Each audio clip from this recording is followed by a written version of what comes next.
Buen día, buen día, buen día, ¿cómo están? ¿Se escucha bien el audio? Si me pueden responder en el chat, por favor.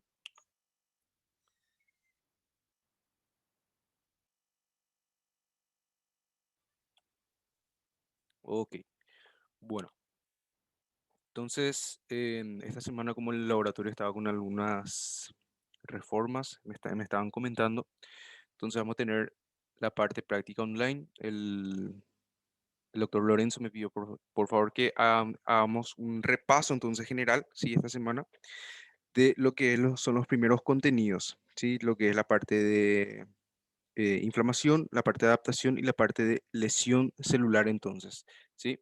Vamos a estar viendo en esos tres contenidos, ¿está bien? Diferenciación en cada uno de los procesos, ¿sí?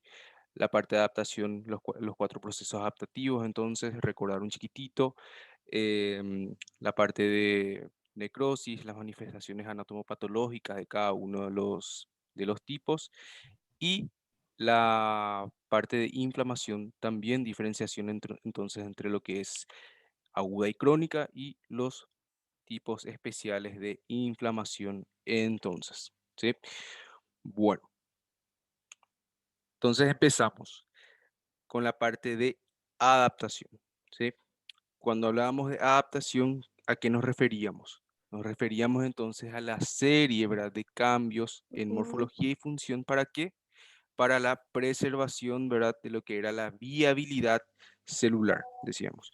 Cuando hablábamos de procesos adaptativos, hablábamos de que eran, ¿qué cosa? Eran procesos reversibles, ¿sí? O sea, que una vez se restablezcan las condiciones normales fisiológicas, entonces nosotros podíamos volver a lo que era la normalidad, entonces, en la Consegui célula, agora, ¿sí? no Al estado primeiro. anterior. Los procesos adaptativos tienen un límite, Consegui ¿sí? agora. O sea, que si se superan lo que es la capacidad de adaptación Vai celular, assistir, não? entonces nosotros llegamos, ¿verdad?, a lo que es la muerte celular, o sea, al daño celular en sí, la lesión en sí, que Obrigada. tiene un periodo que es reversible e irreversible. Una vez se llega a la parte irreversible, al proceso irreversible de la lesión celular, entonces tenemos, ¿verdad?, lo que es la muerte celular.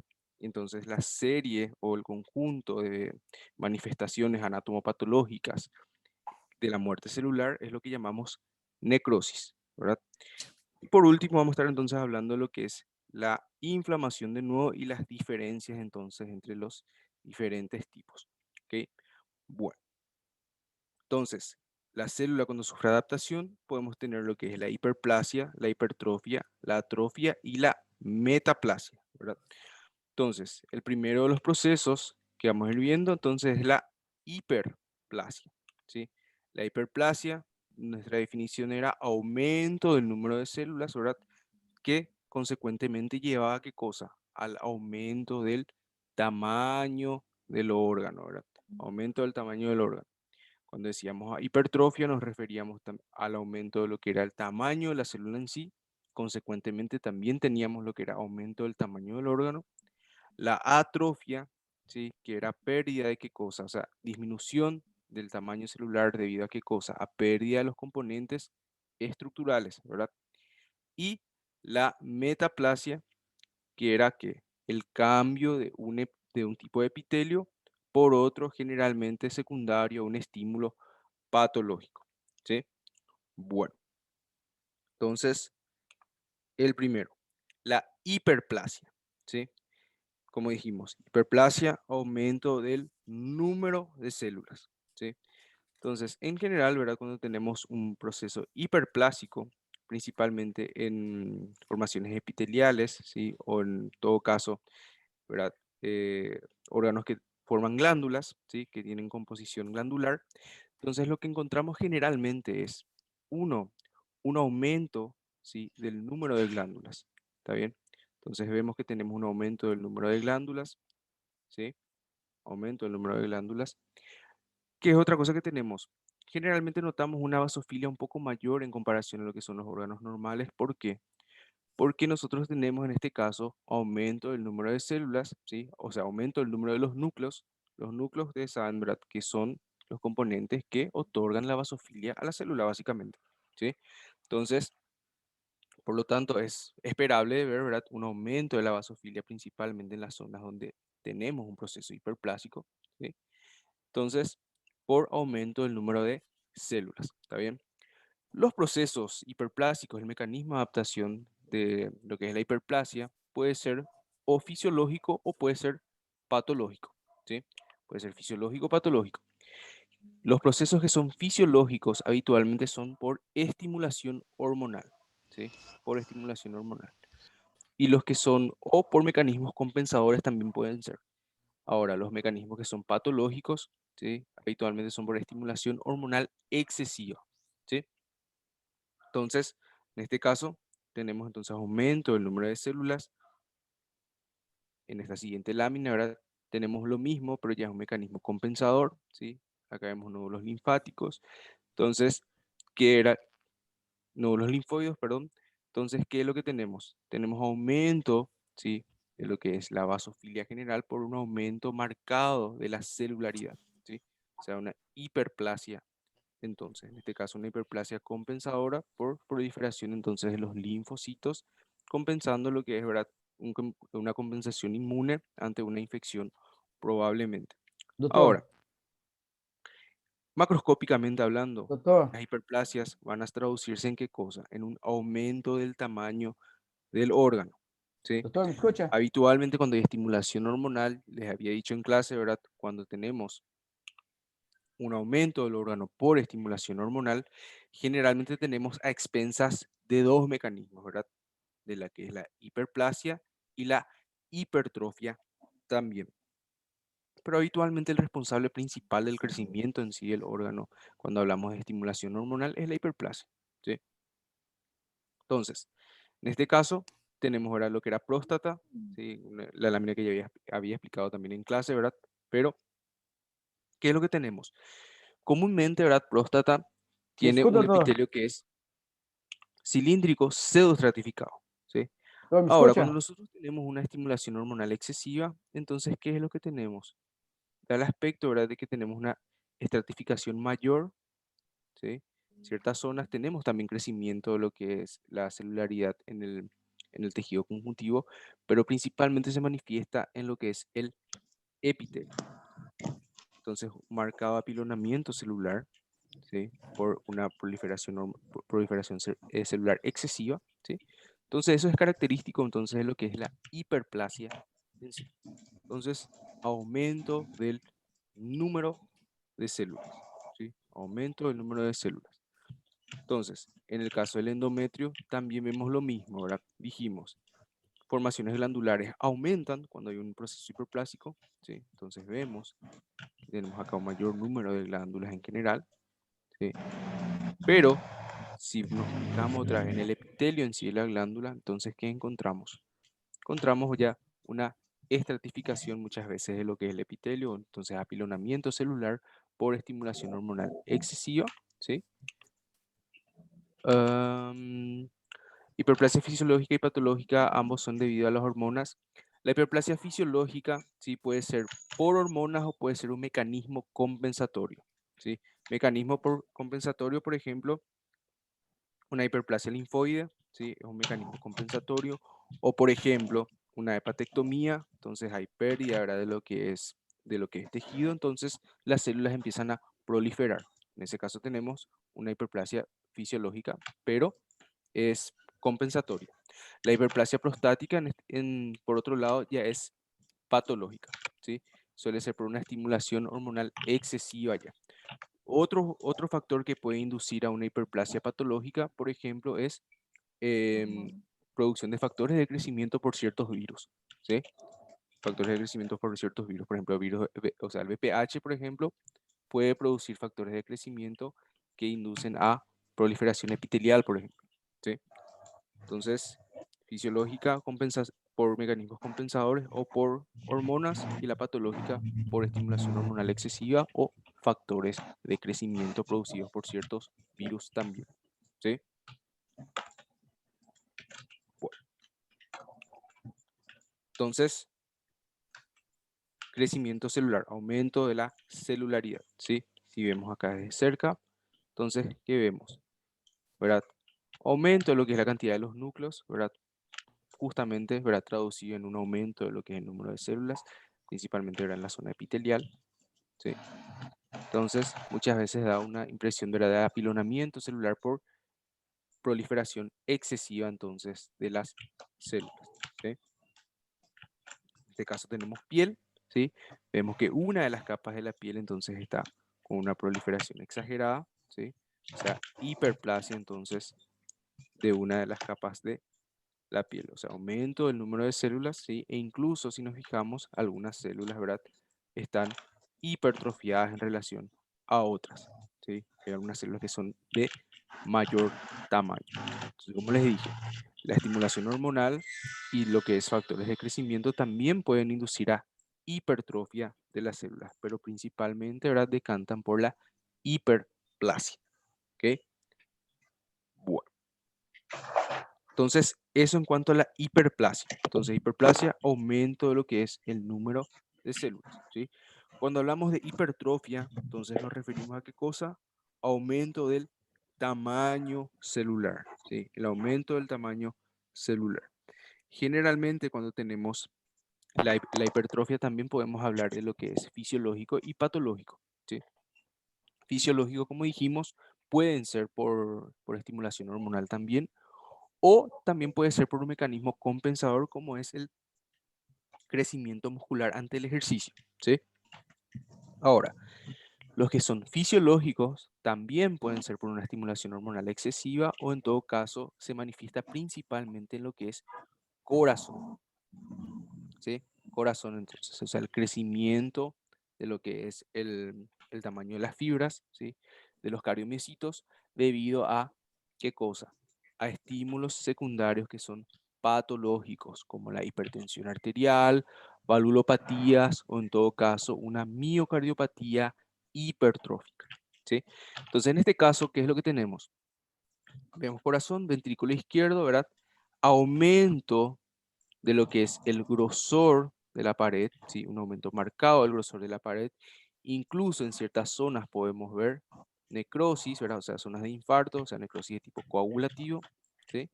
¿Por qué? Porque el crecimiento entonces del músculo es tan extenso que ni siquiera el corazón consigue entonces suplementar la cantidad de oxígeno necesaria para el músculo, ¿sí? Entonces, en este caso tenemos una hipertrofia, entonces, patológica, ¿verdad? Generalmente no se les pide que ustedes hagan la diferenciación entre lo que es fisiológico patológico, pero sí reconocer entonces el proceso de lo que es la hipertrofia, ¿sí? Mecanismo adaptativo de la hipertrofia.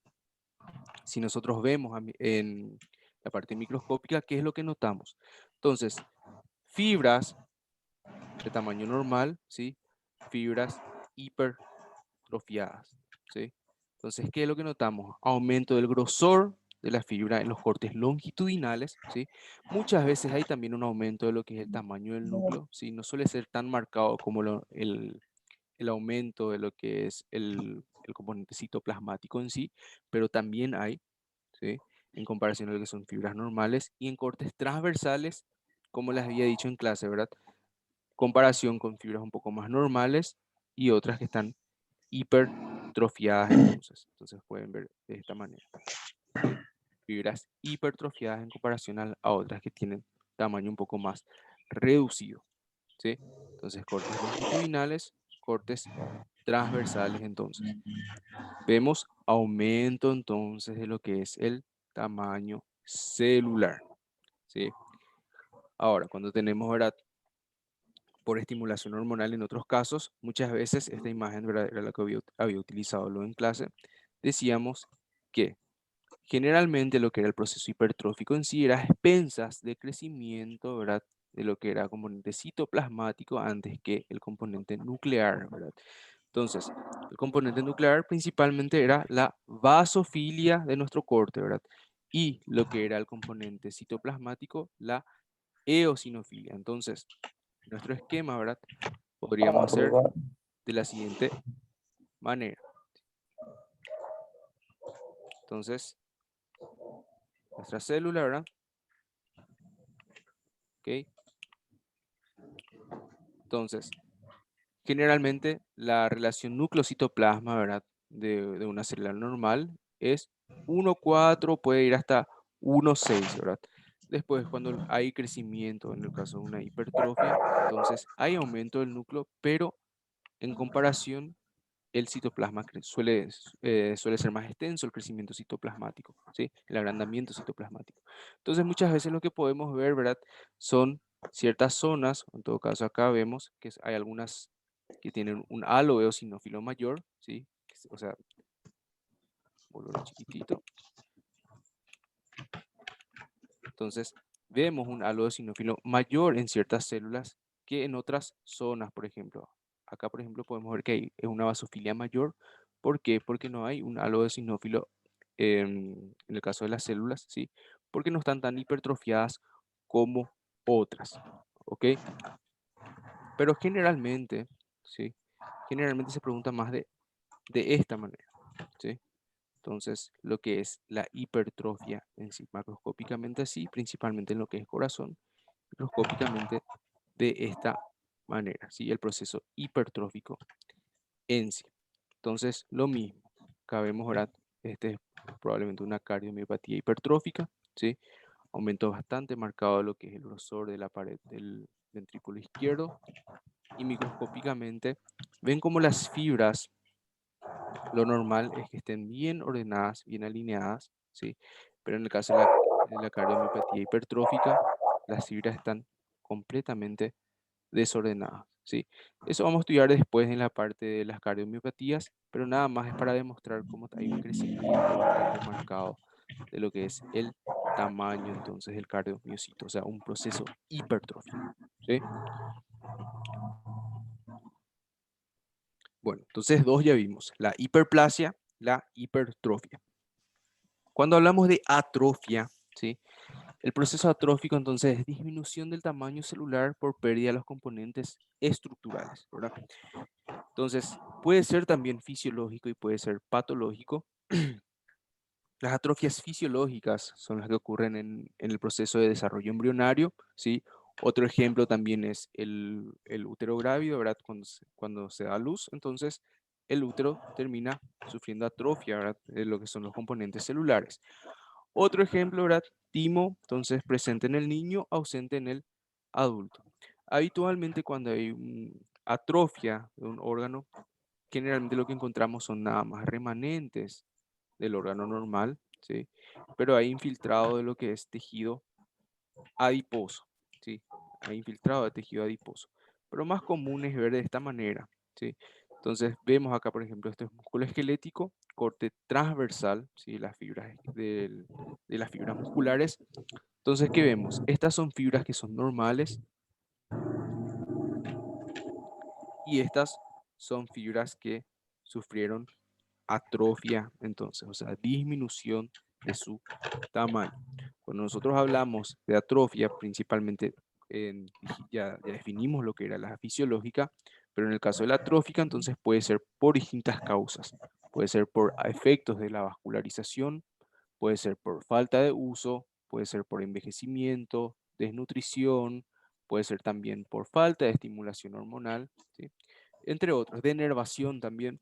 Entonces, acá lo que vemos es músculo esquelético, puede ser, ¿verdad? Por denervación, puede ser también por falta de uso directamente, pero lo que sí, la idea es que tenemos entonces fibras que están atróficas en comparación entonces a fibras normales, ¿sí? Entonces, el proceso de atrofia. Otro ejemplo, ¿sí? Entonces, fibras musculares, atrofia entonces, ¿sí? Entonces, acá, ¿ok? Fibras atróficas. Macroscópicamente se traduce en una disminución de lo que es el tamaño global del órgano, ¿sí? En este caso, testículos, testículo atrófico, testículo normal, ¿sí? Por distintas causas pueden ser también, ¿verdad? Falta de estimulación hormonal o defecto de vascularización, principalmente pueden ser las causas en este caso, o en este caso vemos, ¿qué cosa?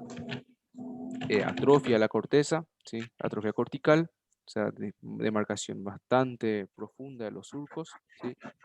Con resaltamiento de las circunvoluciones entonces, ¿sí? Puede ser por envejecimiento o en este caso puede ser también por Alzheimer en sí, ¿sí? Entonces, degeneración celular, o sea, disminución de lo que es el tamaño celular, induce a em, la atrofia cortical en sí.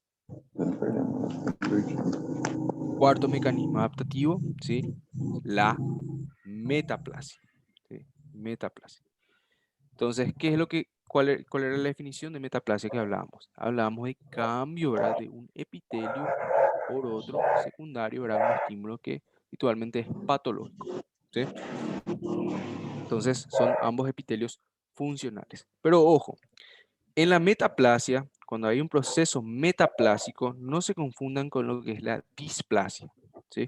Cuando hay un proceso metaplásico, las células son normales, ¿sí? Las células siguen siendo normales. Ahora, cuando hay una desorganización arquitectural de lo que es el epitelio, ¿sí? Asociado a lo que es la atipia constituye, ¿verdad? Una serie de, un conjunto de características que incluyen lo que es la hipercromasia, el pleomorfismo, ¿sí? Presencia de mitosis, pérdida de polaridad. Entonces, todas esas características que estuvimos viendo más en la parte de neoplasias, ¿sí? Ahí hablamos de lo que es displasia en sí. Pero un cambio nada más de lo que es el epitelio no constituye necesariamente una displasia. Eso se llama metaplasia, ¿sí? Ahora, el epitelio metaplásico sí puede sufrir futuramente displasia, ¿sí? Pero ahí tiene que haber desorganización en la arquitectura del epitelio más los cambios de atipia, ¿sí? Bueno, entonces, acá ¿qué es lo que vemos? Vemos epitelio plano, ¿verdad? Estratificado, no queratinizado. Y acá vemos lentamente, ¿verdad? El cambio ya a lo que es epitelio cilíndrico simple, epitelio glandular, ¿verdad? Incluso acá debajo de lo que es el epitelio plano estratificado, ya vemos formación de algunas glándulas, ¿sí? Entonces, el ejemplo que yo había dado en clase, ¿verdad? Era el esófago de Barrett, ¿verdad? Paciente, ¿verdad? Que tiene reflujo gastroesofágico, entonces el ácido, ¿verdad? Del estómago termina llegando al esófago. Inicialmente solo hay daño, pero con el tiempo entonces induce a lo que es la adaptación celular, ¿sí? Que es la metaplasia entonces en este caso. Entonces en este caso produce ¿qué cosa? Formación de glándulas. ¿Por qué? Porque el moco, ¿verdad? Disminuye, o sea, protege contra lo que es el pH del ácido estomacal, ¿sí? Entonces, ante un estímulo secundario que es patológico en ese caso, ¿sí? Y como les había dicho también en clase, el proceso metaplásico en sí es difícil de identificar excepto que nosotros tengamos algunas características, como por ejemplo lo que es la, la pared del órgano, ¿sí? Las capas, ¿sí? Las capas del órgano. Entonces, identificar de esa manera que no corresponde tal epitelio a tal zona. Pero generalmente se otorga más contexto clínico, ¿verdad? Para identificar lo que es el proceso metaplásico. Y el ejemplo que yo di en clase era, ¿verdad? De un paciente con reflujo gastroesofágico de larga evolución que se hizo una biopsia, por ejemplo, de esófago, ¿verdad? Tercio inferior esófago, y encontramos esto. Entonces, con esos datos que recibimos, entonces podemos hablar de que el mecanismo adaptativo en este caso es una metaplasia. ¿Por qué? Porque encontramos en esto, ¿qué cosa? Epitelio cilíndrico simple, ¿verdad? Con células caliciformes, ¿verdad? Que no corresponde a lo que es en esófago, entonces, en ese caso, ¿sí? Entonces ahí hablamos de metaplasia también. En este caso, ¿sí? Entonces vemos epitelio glandular, o sea, cilíndrico simple con células caliciformes. Entonces, si nosotros hablamos ahora del contexto clínico de ese paciente, por ejemplo, en esófago encontramos esto, entonces sabemos que estamos ante un proceso metaplásico, ¿sí? Bueno, lo mismo, mismo ejemplo. Entonces, epitelio plano estratificado no creatinizado, acá epitelio ya glandular. Y acá vemos la conversión, entonces, el proceso metaplásico en sí. Bueno, entonces, esos son los cuatro, entonces, mecanismos adaptativos, básicamente. ¿Hay alguna pregunta hasta acá? Antes de pasar a lo que es lesión celular, pueden escribirme en el chat. No hay problema si no quieren hablar.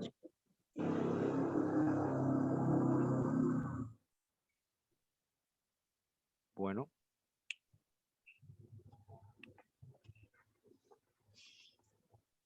ok. Entonces eso.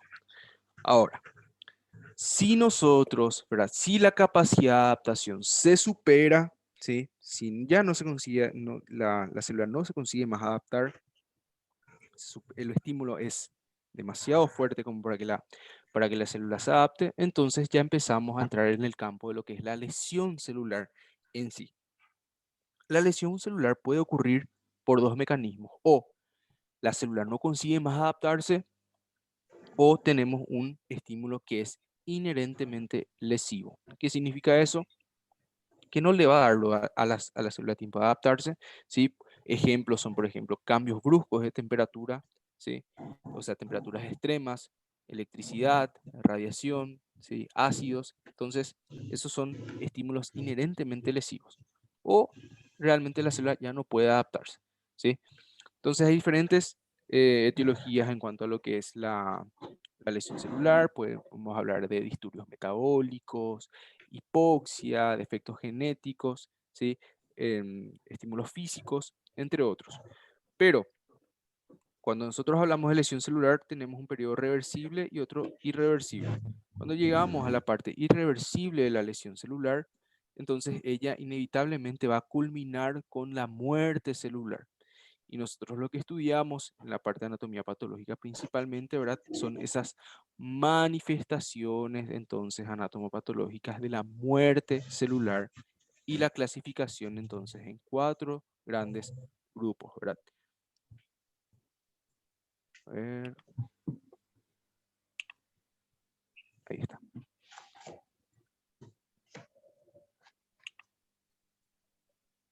Ok. Bueno, entonces en cuatro grandes grupos, ¿sí? Uno, necrosis coagulativa, ¿verdad? Segundo, necrosis licuefactiva. Tercero, necrosis gaseosa. Y cuarto, necrosis grasa, ¿sí? El primero entonces que vamos a rever, la necrosis, ¿verdad? Coagulativa. Cuando nosotros Coagulativa. hablábamos de necrosis coagulativa, generalmente asociábamos a qué cosa? A procesos hipóxicos, ¿sí?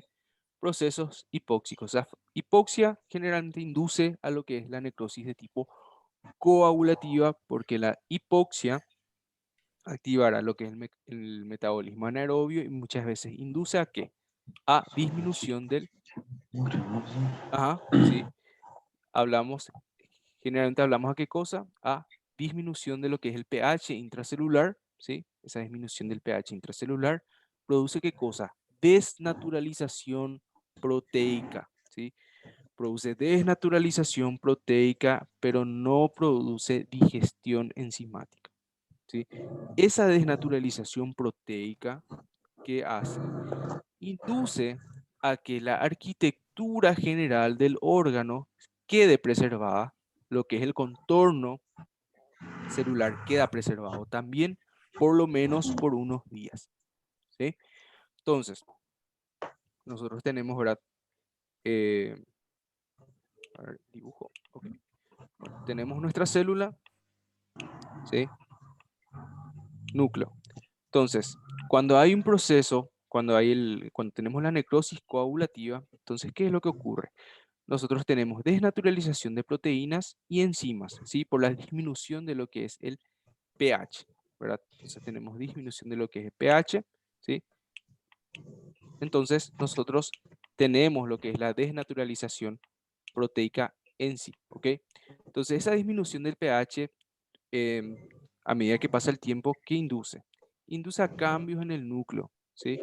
Cambios en el núcleo, como es la cariolisis, la pignosis y finalmente la cariorexis, ¿verdad? Que es desintegración del núcleo.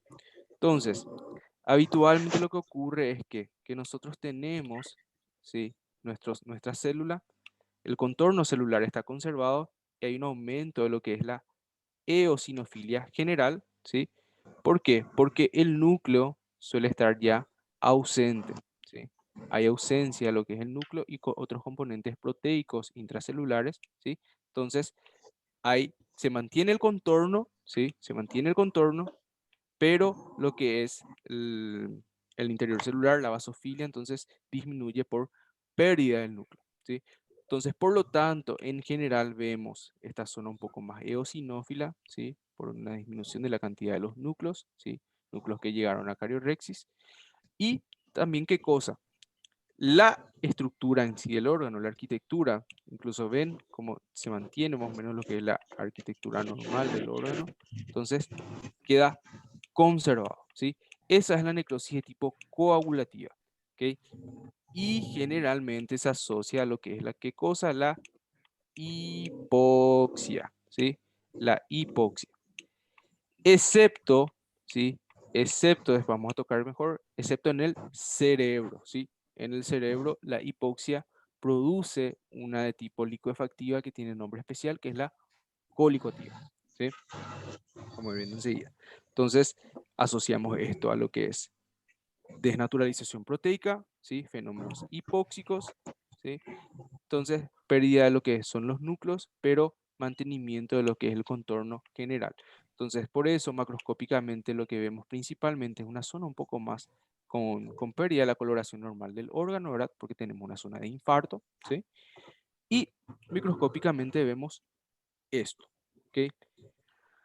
Lo que es la necrosis coagulativa, ¿sí? Puede ser, ¿verdad? O el infarto en sí puede ser infarto blanco o infarto rojo, ¿sí? Y eso depende nada más de lo que es la presencia de lo que es circulación colateral, ¿verdad? La firmeza del órgano en sí y la presencia o no de hemorragia intra, o sea, en la zona de necrosis, ¿sí? Si hay entonces hemorragia en la zona de necrosis, hablamos de infarto rojo. Si hay ausencia de eso, nada más hay un mantenimiento de lo que es la eosinofilia, ausencia de lo que es eh, o sea, componente hemorrágico, entonces hablamos de infarto blanco, ¿ok? Entonces, hipoxia, desnaturalización proteica a la coagulativa, ¿sí? Entonces, a la coagulativa.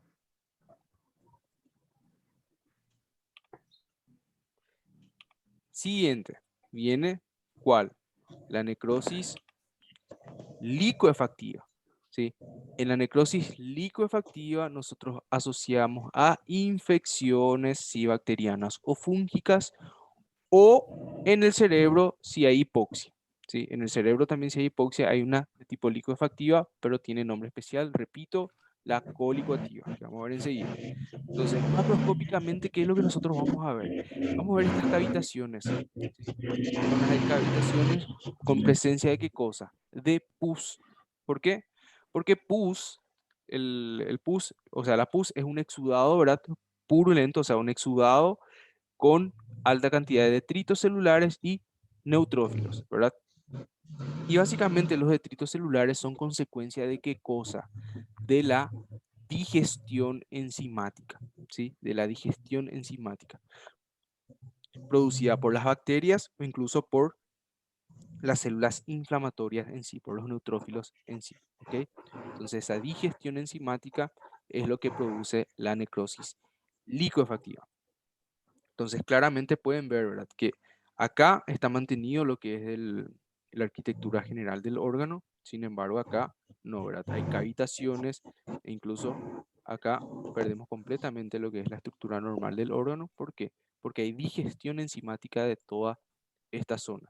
Entonces tenemos básicamente neutrófilos y detritos celulares nada más. Si estamos en el contexto de una inflamación, esta sería una inflamación de subtipo purulenta, ¿verdad? Subtipo purulenta porque vemos pus. Pero dentro de lo que es necrosis en sí, en el contexto de necrosis, esta es una necrosis de tipo licuefactiva, porque en la necrosis purulenta, o sea, perdón, en la inflamación de subtipo purulenta, hay dentro de eso una necrosis de tipo licuefactiva, ¿sí? Entonces tenemos detritos celulares, incluso, ¿verdad? Presencia de neutrófilos, ¿sí? Entonces, es estos dos diferenciar principalmente. Por otro lado, sí, a ver, preguntas. Sí, exactamente, donde hay pus, generalmente ahí lo que estamos teniendo es una necrosis de tipo licuefactiva, ¿ok? La necrosis caseosa, ¿sí? Como su nombre dice, caseum, es parecido al queso. Macroscópicamente encontramos este material denso, amarillento, ¿sí? Que es característico de las infecciones por tuberculosis, ¿sí? Microscópicamente, ¿qué es lo que encontramos? Encontramos, ¿verdad? Material denso, eosinófilo, ¿sí? Estas son el que es nuestro punto de necrosis, ¿sí? Rodeado generalmente de una inflamación de tipo granulomatosa, ¿sí? Baja celularidad en la zona de necrosis, nada más hay material eosinófilo, ¿sí? Entonces, que es propio de la necrosis de tipo caseosa. Después vamos a mirar otra imagen.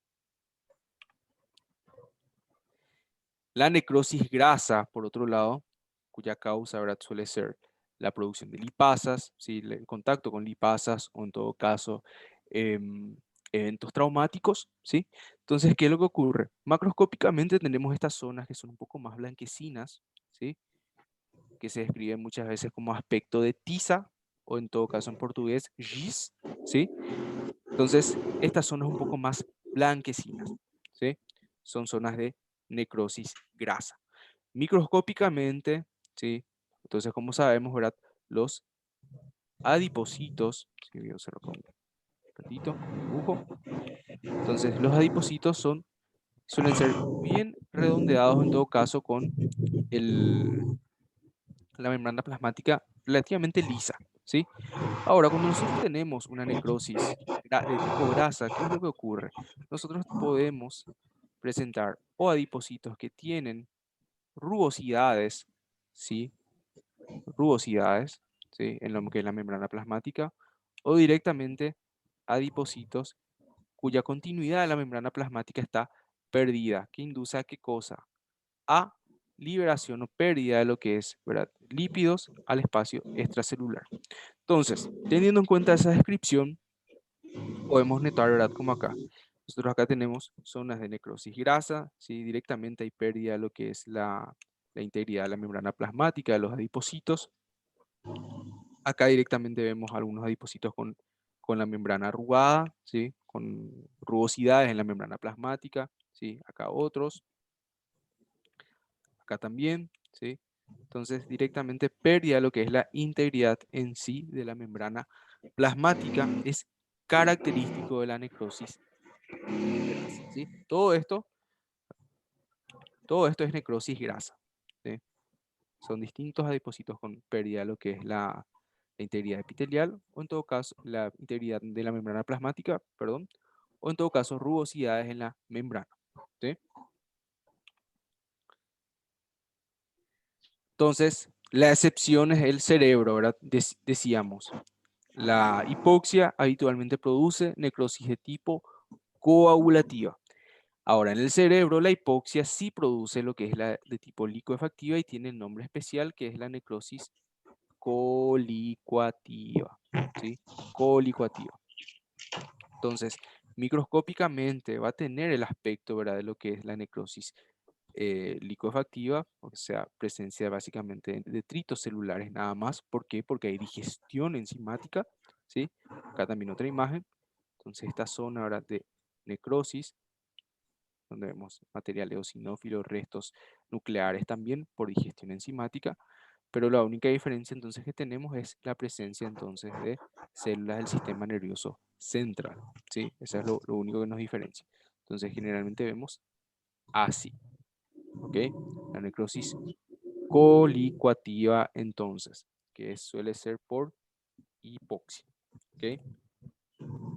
Entonces, dentro de lo que era la parte de la parte de necrosis también, ¿sí? Se habla también de la necrosis gangrenosa, que algunos clasifican aparte de lo que es la gangrena, otros dentro, ¿verdad? Porque es una entidad un poco más compleja. Porque cuando hablamos de gangrena, habitualmente, ¿sí? Em, asociamos a lo que son extremidades, ¿sí? Entonces, las gangrenas, ¿verdad? Pueden ser secas o húmedas. Entonces, las secas habitualmente, por ejemplo, lo que es por disminución brusca de la temperatura, o sea, frío extremo, entonces produce la vasoconstricción, ¿verdad? Entonces, nosotros tenemos, ¿verdad? Lo que es el ennegrecimiento, por ejemplo, de lo que son extremidades, dedos, ¿verdad? Y eso es uno de tipo seco, ¿sí? Ahora, la que es de tipo húmedo habitualmente está asociado a lo que son em, infecciones. Entonces se va a superponer, por ejemplo, una de tipo seca habitualmente sería nada más una de tipo coagulativa, ¿verdad? La que es de tipo húmeda tendría, ¿verdad?, el componente de lo que es la licuefactiva. Por eso es que se superpone un poco con lo que es el concepto en sí de los cuatro tipos de necrosis fundamentales, ¿sí? Entonces se habla de que em, podría estar dentro o algunos clasifican fuera de lo que es uno de estos cuatro tipos especiales, ¿sí?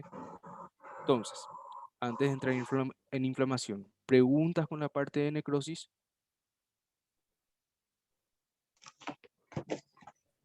Doutor, doutor, para el chat.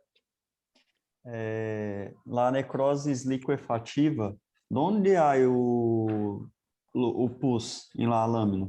Ok, entonces podemos seguir. Cuando hablamos, ¿verdad?, de inflamación, ¿sí?, que es la última parte, entonces, inflamación nos referíamos a qué, ¿verdad? Al conjunto, ¿verdad? Sí, conjunto de cambios, ¿verdad? De lo que son, al conjunto de cambios o la reacción ante lo que es la lesión en sí, ante la lesión celular en sí y las manifestaciones en cuanto a ella, ¿verdad? Entonces, inflamación puede ser, ¿verdad?, lo que es la inflamación aguda y la inflamación crónica, ¿sí? La inflamación aguda se caracteriza por qué cosas. Uno, por cambios vasculares y segundo, por presencia de quiénes. El compañero preguntó a usted, no escuchó. No, no, no. ¿Qué me preguntaron?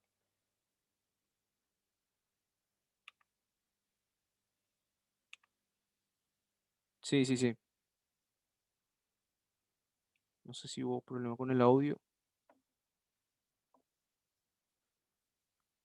¿Será por escribir? Porque no sé por qué no está Doutor, me ouve? funcionando. Te espero. Ouve?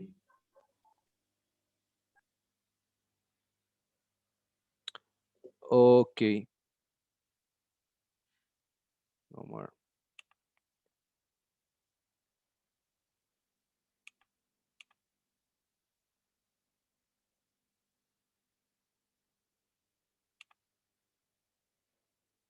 Bueno, bueno, bueno.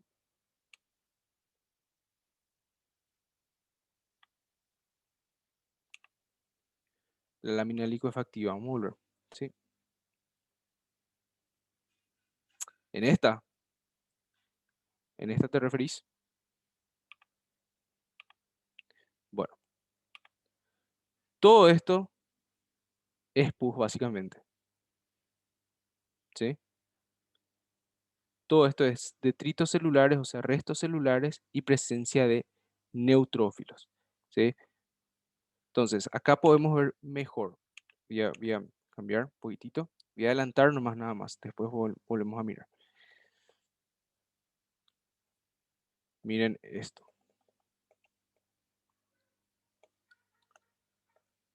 Ok. Bueno, acá es una inflamación de tipo purulenta. ¿Sí? Entonces, tenemos presencia, ¿verdad?, de neutrófilos y todo eso, pero también tenemos una zona donde tenemos qué cosa. Tenemos detritos celulares, que son restos nada más eosinófilos, ¿sí? Y restos basófilos, o sea, restos nucleares, ¿sí? Entonces, esta parte donde tenemos detritos celulares, nosotros tenemos una inflamación, o sea, una zona de necrosis licuefactiva, ¿sí? Necrosis licuefactiva. Entonces, se superpone con lo que es el subtipo especial, que es la tipo purulenta, ¿sí? Que vamos a ir viendo enseguida otra vez, ¿ok? Entonces, si alguien tiene una pregunta, yo no escucho, no sé, es que me parece acá que está para todos, pero cualquier cosa me dicen en el chat, ¿sí? Bueno, entonces, aguda versus crónica. Aguda, cambios vasculares principales, ¿sí? La vasodilatación, ¿ok? Y la población celular principal es ¿cuál? La de los neutrófilos, ¿sí?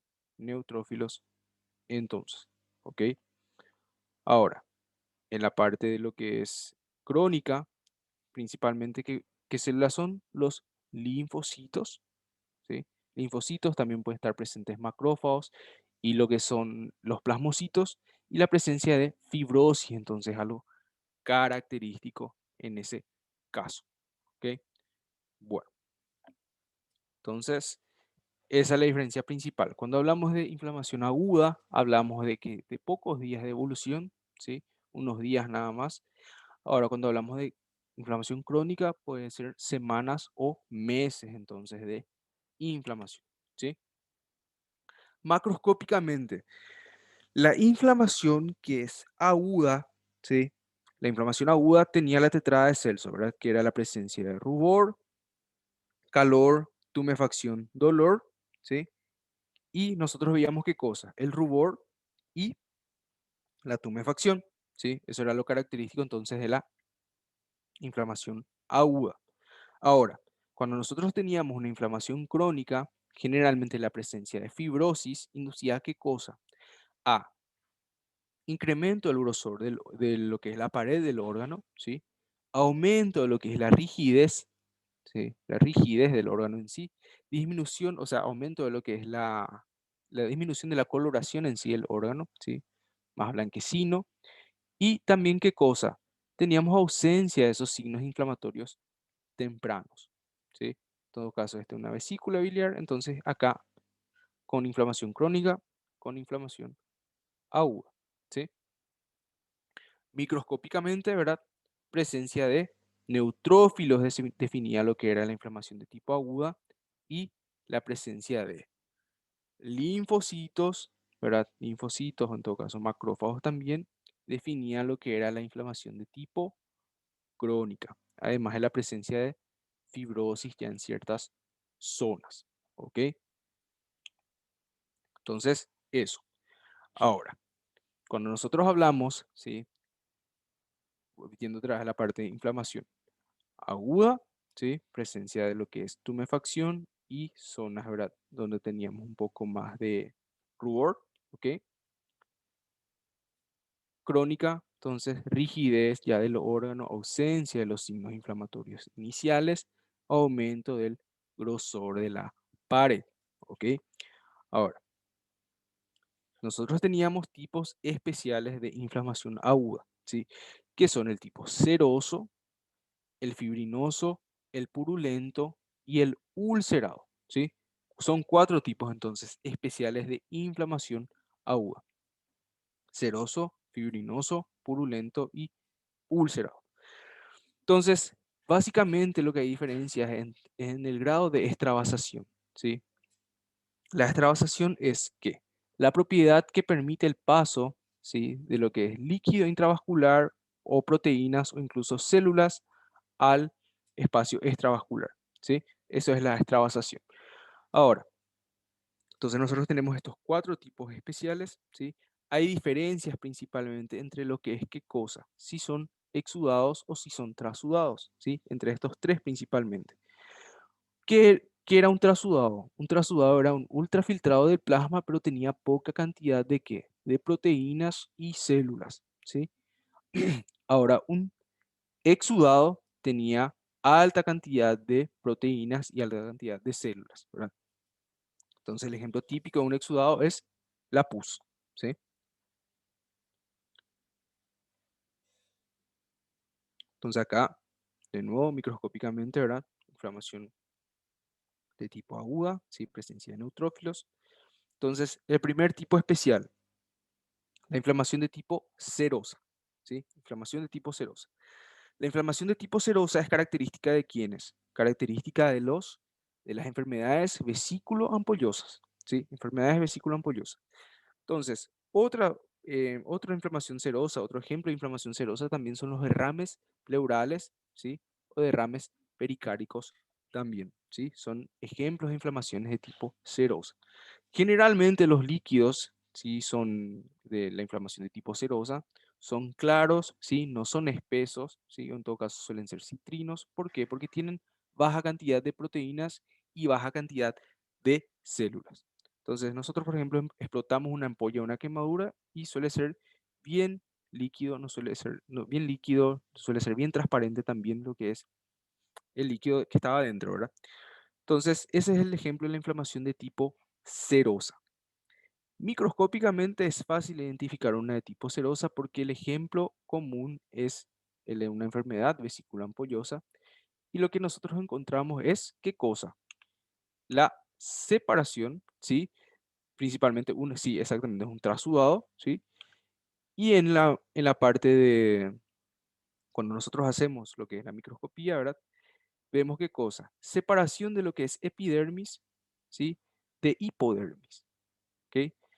Vemos una zona sin tinción, básicamente, ¿por qué? Porque ahí correspondía a trasudado, ¿sí? Y el trasudado tiene poca cantidad de células, poca cantidad de proteínas, por lo tanto, no va a sufrir tinción, básicamente, porque es un ultrafiltrado de plasma nada más, ¿sí? Si acercamos en esta zona de la hipodermis, máximo vamos a encontrar lo que es infiltrado por neutrófilos, ¿sí? Pero dentro de todo es una inflamación, ¿verdad? De tipo aguda, ¿sí? Aguda, subtipo entonces serosa, ¿sí? Una tipo serosa.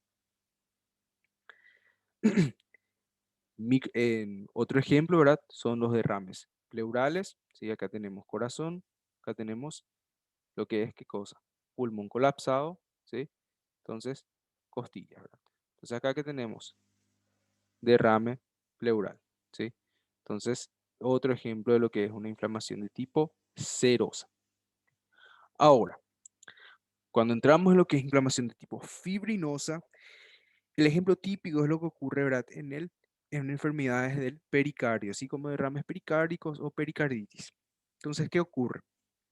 Nosotros tenemos lo que es filtrado de qué cosa, de fibrina, ¿sí? Fibrina.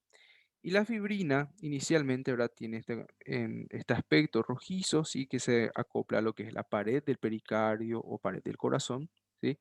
Y con el tiempo termina formando estos haces, ¿sí? Que conectan lo que es pared del corazón con pared de pericardio, ¿verdad? Y en clase habíamos dicho, ¿verdad? Que tenía ese aspecto de qué cosa, de pan y manteca, ¿verdad? Entonces colocábamos la manteca dentro del pan, abríamos y tenía ese aspecto, ¿sí?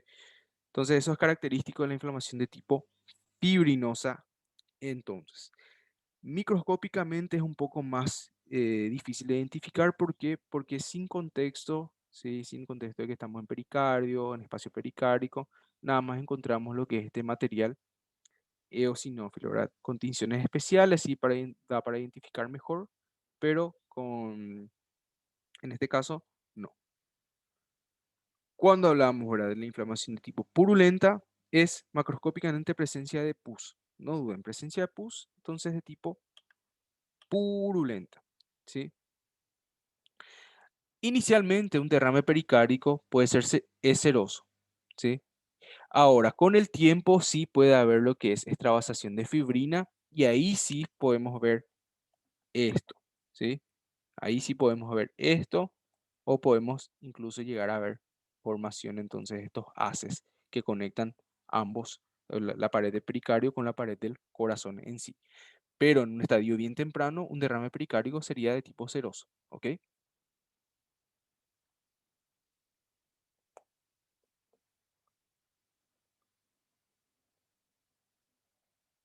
Bueno, seguimos.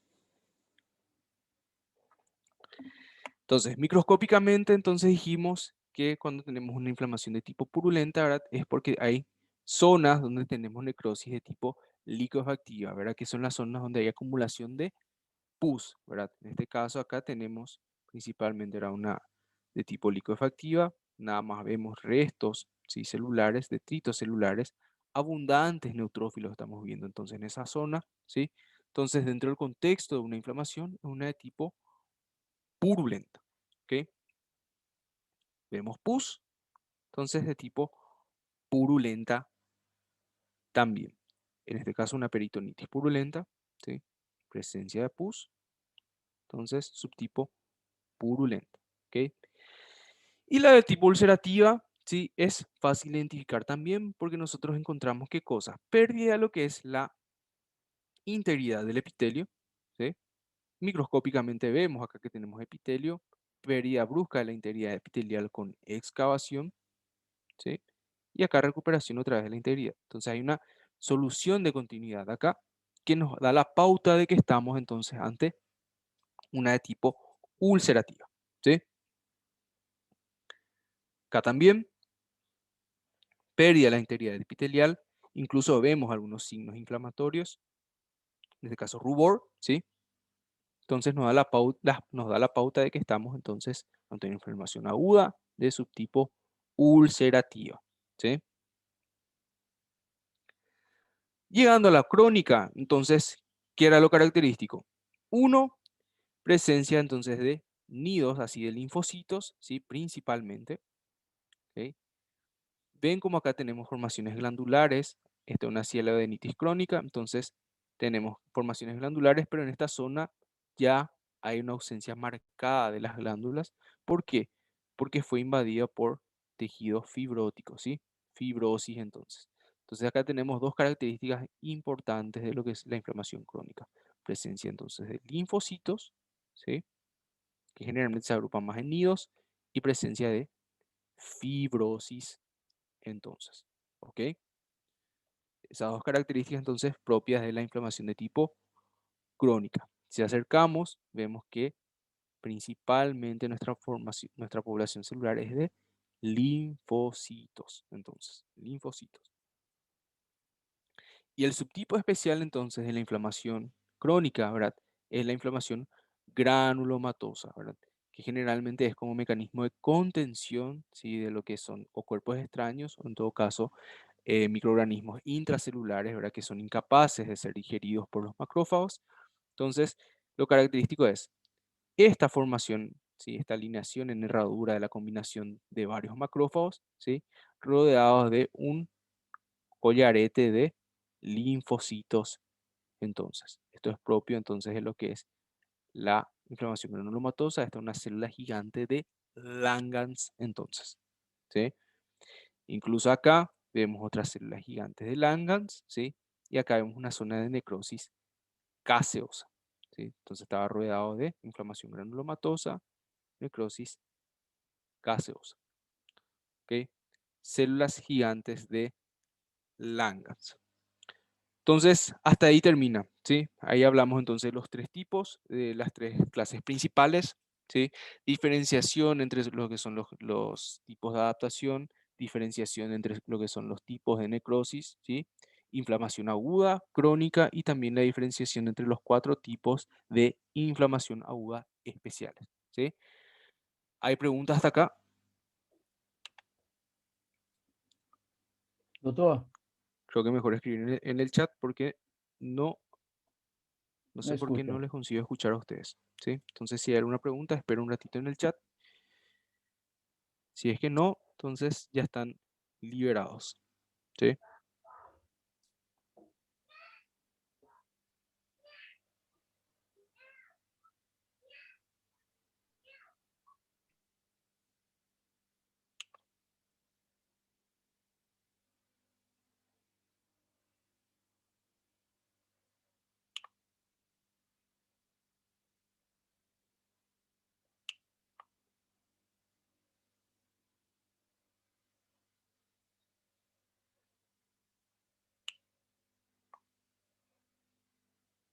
Bueno, dejamos la clase por acá entonces, ¿sí? Nos vemos semana que viene. Entonces, continuamos con ya presencial de nuevo, si todo va bien. Entonces, gracias a todos. Nos estaremos viendo entonces la siguiente clase. ¿Cómo caracterizo necrosis gangrenosa? Sí, como les había dicho, necrosis gangrenosa es la que está asociada más a lo que son extremidades, ¿sí? Por eso estaba diciendo que se superpone con lo que es el concepto de necrosis, de los cuatro tipos de necrosis normales, ¿sí? Que es la coagulativa o en todo caso la licuefactiva. Porque en el caso de que la necrosis gangrenosa sea seca, que es la que ocurre principalmente ahora cuando hay ausencia de infección o por fenómenos vasculares, ¿sí? En extremidades, entonces microscópicamente va a ser como una coagulativa. Sin embargo, la necrosis gangrenosa que es húmeda, ¿sí? Va a estar en una extremidad, tiene lo que es el componente infeccioso, ¿sí? Por lo tanto, al hacer microscopía vamos a ver como una necrosis licuefactiva, ¿sí? Por eso estaba diciendo que se superpone mucho con lo que son con los conceptos básicos de necrosis, los cuatro tipos fundamentales, ¿sí? Y nada más estaba describiendo que algunos autores describen la gangrenosa como un tipo distinto, ¿sí? A pesar de que se superpone con algunos de los de los que ya habíamos nombrado, ¿sí?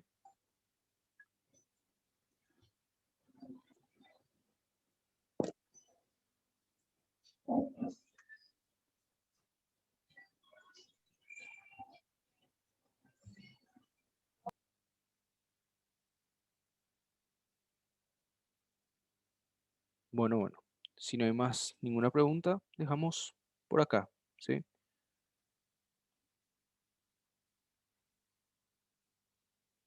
Dale, gracias a ustedes. Nos vemos semana que viene.